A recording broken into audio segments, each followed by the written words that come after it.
नमस्कार, मैं हूं कोमल शर्मा और आप देख रहे हैं न्यूज 21। वक्त हो गया हमारे राजस्थान बुलेटिन का। शुरुआत करते हैं खबरों की। खबर है पीलीबंगा से। पीलीबंगा क्षेत्र के गांव लखासर में श्रद्धा, आस्था और भक्ति का त्रिवेणी संगम देखने को मिला। अवसर था बाबा रामदेव महाराज की भव्य संगीतमय कथा के शुभारंभ का, जिसका आगाज सुबह एक विशाल एवं आकर्षक प्रभात कलश यात्रा के साथ हुआ। कथा के प्रथम दिन आयोजित कलश यात्रा में गांव की सैकड़ों महिलाओं ने पारंपरिक वेशभूषा में सिर पर मंगल कलश धारण कर हिस्सा लिया। मंगल गीत गाती महिलाओं और अजमल जी कावरा के जयकारों से पूरा गांव गुंजान में हो उठा। गांव के प्रमुख मार्गों से गुजरी शोभा यात्रा का ग्रामीणों ने पुष्प वर्षा कर भव्य स्वागत किया। पूरे मार्ग को केसरिया ध्वजाओं और फूलों से दुल्हन की तरह सजाया गया। आयोजन के समापन पर एक विशाल भंडारे का आयोजन किया गया। पीलीबंगा से ब्यूरो रिपोर्ट।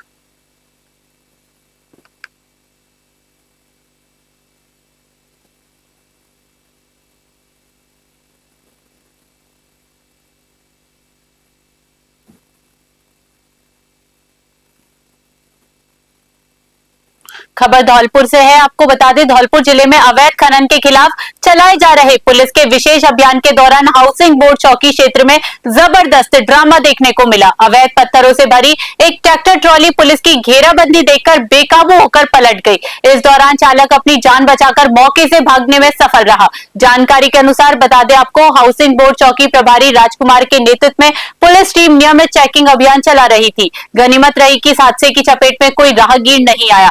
हादसा होते ही ड्राइवर मौके का फायदा उठाकर फरार हो गया। पुलिस के मौके पर पहुंचने से पहले ही आरोपी आंखों से ओझल हो चुका था। पुलिस ने पलटी हुई ट्रैक्टर ट्रॉली को जब्त कर लिया और अवैध पत्थर परिवहन के मामले में जांच शुरू कर दी है। धौलपुर से संजय कसाना की रिपोर्ट।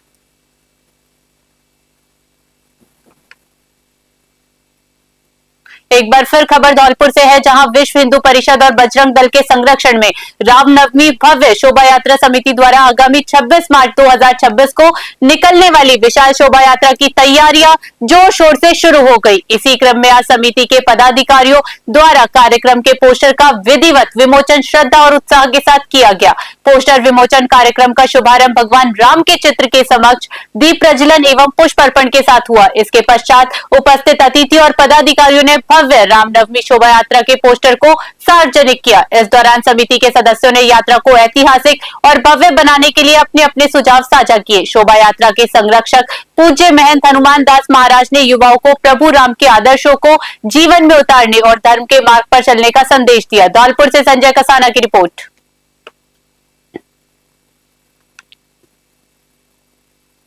आगामी 26 मार्च को रामनवमी पर्व पर जो राम शोभा यात्रा निकाली जाएगी, उसके संबंध में आज एक मीटिंग रखी गई थी, जिसमें इस शोभा यात्रा को कितना भव्य बनाया जा सके उस पर विचार विमर्श किया गया। और इसमें भरसक प्रयास किए जाएंगे कि इस बार की शोभा यात्रा सबसे अलग होगी और इतनी आकर्षक होगी कि दूर दूर से लोग इसे देखने आएंगे।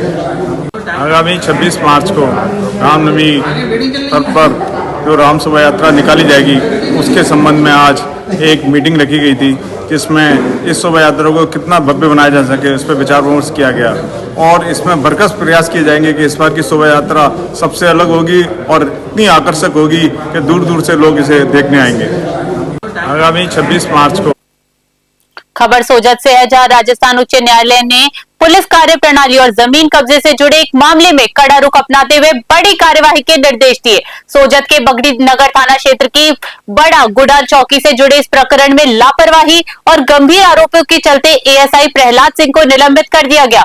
मामले की सुनवाई करते हुए न्यायमूर्ति फरजंद अली ने एएसआई के खिलाफ लगे आरोपों को गंभीरता से लिया। न्यायालय ने पाली एसपी को आदेशित किया है कि वे याचिकाकर्ता की व्यक्तिगत रूप से सुनवाई करें और पूरे मामले की निष्पक्ष जांच कर अगली सुनवाई से पहले विस्तृत रिपोर्ट पेश करे। इसके साथ ही कोर्ट ने मामले की जांच का जिम्मा संबंधित सीओ को स्वयं संभालने के निर्देश दिए। हाईकोर्ट में याचिकाकर्ता की ओर से एडवोकेट भरत देवासी और सोजत के एडवोकेट धर्मी चंद देवासी ने पैरवी की। एएसपी जयसिंह ने पुष्टि करते हुए बताया कि संबंधित एएसआई प्रहलाद सिंह को निलंबित कर दिया गया है।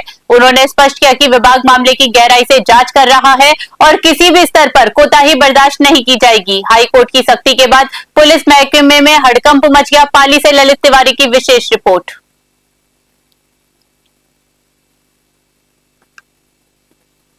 नाथद्वारा विधायक विश्वराज सिंह मेवाड़ ने क्षेत्र के विकास और आमजन की सुविधा के लिए राजस्थान सरकार के 1 दशक पुराने नियम की समीक्षा की मांग उठाई है। विधायक ने स्वायत्त शासन मंत्री झाबर सिंह खर्रा को पत्र लिखकर गैर कृषि उपयोग अनुमति एवं आवंटन नियम में संशोधन करने का आग्रह किया। विधायक ने पत्र में उल्लेख किया कि वर्तमान नियम अनुसार नाथद्वारा में भूमि उपयोग परिवर्तन की अनुमति केवल राज्य सरकार स्तर पर ही दी जा सकती है। राजस्थान ने केवल 4 शहरों नाथद्वारा, माउंट आबू, जैसलमेर और पुष्कर को ही इस कड़े नियम के दायरे में रखा है। विधायक ने सवाल उठाया कि नाथद्वारा को श्रेणी में रखने के पीछे न तो कोई ठोस कारण बताया गया और न ही इस नियम के उद्देश्य का स्पष्टीकरण दिया गया। विधायक का मानना है कि स्थानीय प्रशासन को ये जिम्मेदारी मिलना चाहिए ताकि जनता को जयपुर के चक्कर न काटने पड़े। नाथद्वारा से ब्यूरो रिपोर्ट। हमारी आशा है कि नाथद्वारा में सब ठीक ही चल रहा है और हमेशा जो हमारी मंगल कामना आती तो आती है। कुछ दिन हम विधानसभा चल रही है तो मैं जयपुर में हूँ और विधानसभा को एक प्रावधान है 295 यानी तहत आप 250 शब्दार्थ तक आप अपनी बात लिखित में विधानसभा में पेश कर सको और जो तारीख मिले आपने मौका मिले कि आप विधानसभा में जो बात आप लिखी है आप वाचने विधानसभा में सुना सको। आमतौर पर नहीं चले लेकिन कभी कभी समय की कमी है तो जो कागज जो आप पेश करें वो रिकॉर्ड पर जरूर लिए जाए लेकिन वाचने वो मौका नहीं लाते।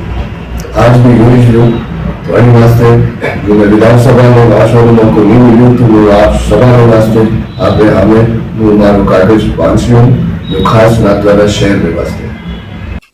हमारी आशा है कि नाथद्वारा में सब ठीक ही चल रहा है और हमेशा जो हमारी मंगल कामना आती तो आती है। खबर कोटपुतली से है, जहां राष्ट्रीय राजमार्ग के दोनों ओर 75 मीटर के दायरे में बने निर्माणों को हटाने के राजस्थान उच्च न्यायालय के आदेश ने कोटपुतली के व्यापारियों में खलबली मचा दी है। इस आदेश के विरोध में आज शहर की सड़कों पर जन सैलाब उमड़ पड़ा। हजारों की संख्या में व्यापारियों ने एकजुट होकर विशाल रैली निकाली और सरकार से इस काले कानून को वापस लेने की मांग की। व्यापारियों का हुजूम शहर के मुख्य मार्गों से होता हुआ नारेबाजी करते हुए कलेक्ट्रेट पहुंचा। प्रदर्शन के बीच प्रशासन ने व्यापारियों के 11 सदस्यीय प्रतिनिधि मंडल को अंदर बुलाकर वार्ता की। व्यापारियों ने मुख्यमंत्री भजनलाल शर्मा के नाम जिला कलेक्टर को ज्ञापन सौंपा। जिला कलेक्टर ने भरोसा दिलाया कि व्यापारियों की जायज मांगों और जमीनी हकीकत से राज्य सरकार को अवगत कराया जाएगा। कोटपुतली से सतीश शर्मा की रिपोर्ट। आया है अभी हाईकोर्ट डीबी का कि साहब 75 मीटर हाईवे के ऊपर दोनों तरफ जमीन छोड़ी जाए, जिससे बहुत से लोग प्रभावित हो रहे हैं। लोगों के घर, मकान, दुकान, व्यावसायिक प्रतिष्ठान सब जा रहे हैं। 75 मीटर का मतलब होता है 250 वर्ग फुट हो गया, यानी दोनों तरफ 500 मीटर जमीन का जाना किसी भी शहर को वीरान करने जैसा है। और ये तुगलकी फरमान के अंदर ये मुआवजे का भी कोई प्रावधान नहीं है।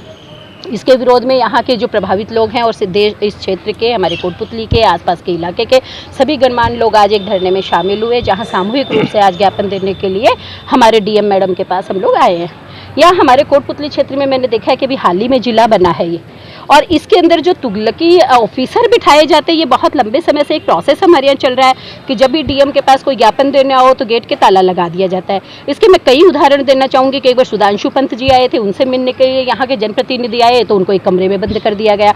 उसके बाद में खनन विभाग के खिलाफ धरना दिया गया तो गेट के ताला लगा दिया गया कि गिनती के 5 आदमी अंदर आके ज्ञापन देंगे, बाकी पब्लिक अंदर नहीं आ सकती। और खबर नागौर से है, जहां राजस्थान में परिवहन सेवाओं को लेकर चल रहा विवाद अब गहराता गया। Nagaur private bus operator association के आह्वान पर आज से जिले भर में निजी बसों का चक्का जाम कर अनिश्चितकालीन हड़ताल शुरू कर दी गई है। बस संचालकों ने मुख्यमंत्री के नाम जिला कलेक्टर को ज्ञापन सौंपकर स्पष्ट किया है कि जब तक उनकी 7 सूत्रीय मांगों पर सकारात्मक निर्णय नहीं होता तब तक बसें सड़कों पर नहीं उतरेंगी। एसोसिएशन ने परिवहन विभाग की कार्यप्रणाली पर गंभीर सवाल उठाए हैं। साथ ही यात्रियों की सुविधा के लिए स्टेज कैरेज और पर्यटक वाहनों में कैरियर लगाने की अनुमति देने की भी मांग की है। निजी बसों के अचानक बंद होने से नागौर जिले के ग्रामीण और शहरी क्षेत्रों में ग्राम यात्रियों को भारी असुविधा का सामना करना पड़ रहा है।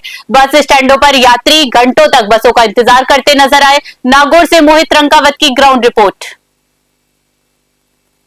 हमारी मांग है जो ऑनलाइन सिस्टम जो टोल पे चालान करने का है, उसमें ने तो ये व्यवस्था कर पा रहे हैं, ये डिजिटल इंडिया कर दिया इन्होंने, सुविधा तो हमें दे रहे हैं पाकिस्तान अफगानिस्तान की तरह, और हमारे से वसूली की जा रही है अमेरिका की तरह, विकसित देशों की तरह। जो बिल्कुल नाजायज है।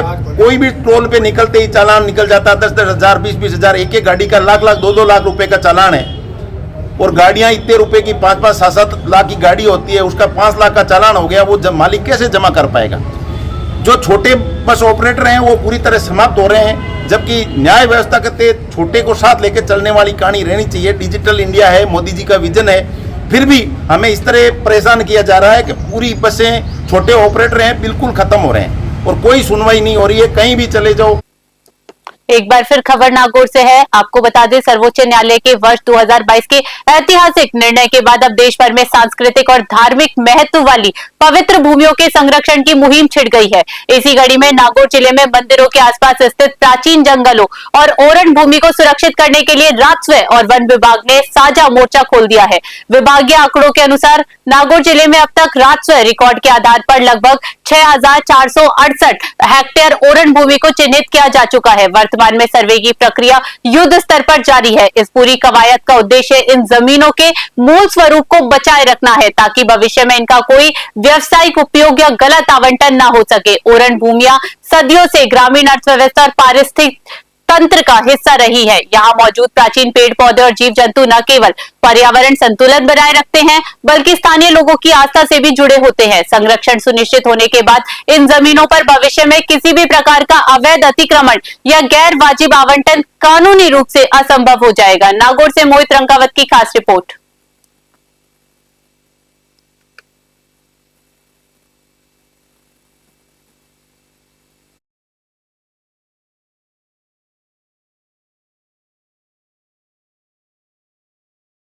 मारकुंडेश्वर धाम अजारी में शिरकत की। यहाँ उन्होंने विद्या और संगीत की अधिष्ठात्री देवी मां सरस्वती के दर्शन की और विशेष पूजा अर्चना की। दर्शन के दौरान आशा वैष्णव भक्ति भाव में सराबोर नजर आई। उन्होंने मां सरस्वती के चरणों में शीश नवाया और अपनी सुरीली आवाज में 2 पंक्तियों का मधुर भजन प्रस्तुत किया। मंदिर परिसर में उनके स्वर गूंजते ही वहां मौजूद भक्तों में उत्साह का संचार हो गया। आशा वैष्णव ने मां सरस्वती के प्रति अपनी अगाध श्रद्धा प्रकट करते हुए चांदी की जीभ अर्पित की। प्रवास के दौरान उनके साथ पति शंकर वैष्णव, प्रकाश पुरोहित, राहुल रावल मालेरा, कमलेश रावल और राहुल पुरोहित सहित कई गणमान्य लोग मौजूद रहे। मंदिर ट्रस्ट और स्थानीय भक्तों ने भजन गायिका का स्वागत किया। पिंडवाड़ा से राहुल रावल की स्पेशल रिपोर्ट।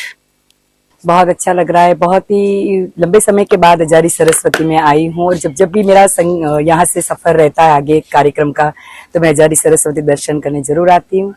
विद्या की देवी माँ कंठ में विराजमान है और माँ ऐसे ही हम सभी लोगों के कंठ में विराजमान रहे और सभी को विद्या प्रदान करे।